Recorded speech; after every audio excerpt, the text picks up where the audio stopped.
Yo, what's going on, guys? It's Houston Sports Talk back in the video today. And today, the Detroit Pistons are signing Taj Gibson to a 10-day contract. Taj Gibson, after having a couple different stints with the New York Knicks this year, was signed multiple times.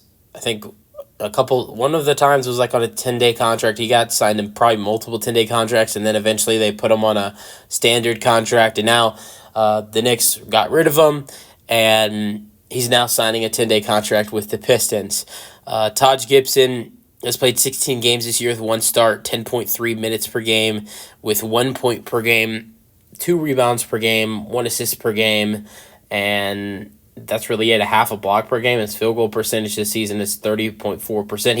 He's old. He's kind of he's not the same player he was back in his career. Earlier in his career, like the 2017-18 season with the Minnesota Timberwolves, where he averaged 12.2 points per game with 7.1 rebounds per game, over 1 assist per game, 1 steal per game, 1 block per game, and his field goal percentage was near 60%. It's not like that anymore with Taj Gibson. He's older. He's been in the league since 2009. So he's been in the league for 15 years. So he's near 40. I think he's like 38 or 37, something like that. So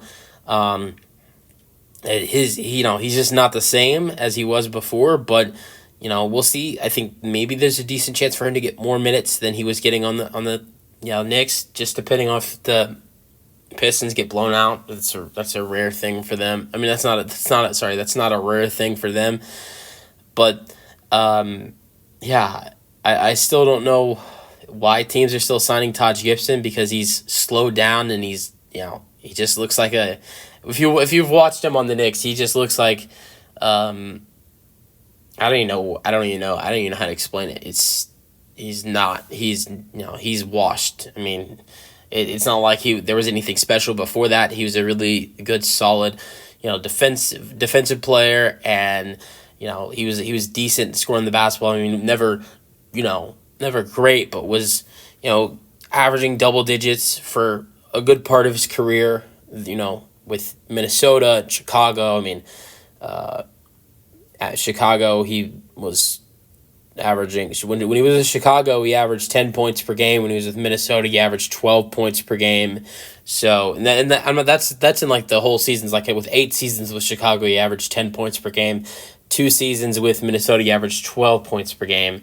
So, he definitely was really solid and a really good role player, but now he's just completely, there's nothing there, in my opinion. But for the Pistons, I guess giving him a chance, which is good for them. It's a 10-day contract. It doesn't really hurt you.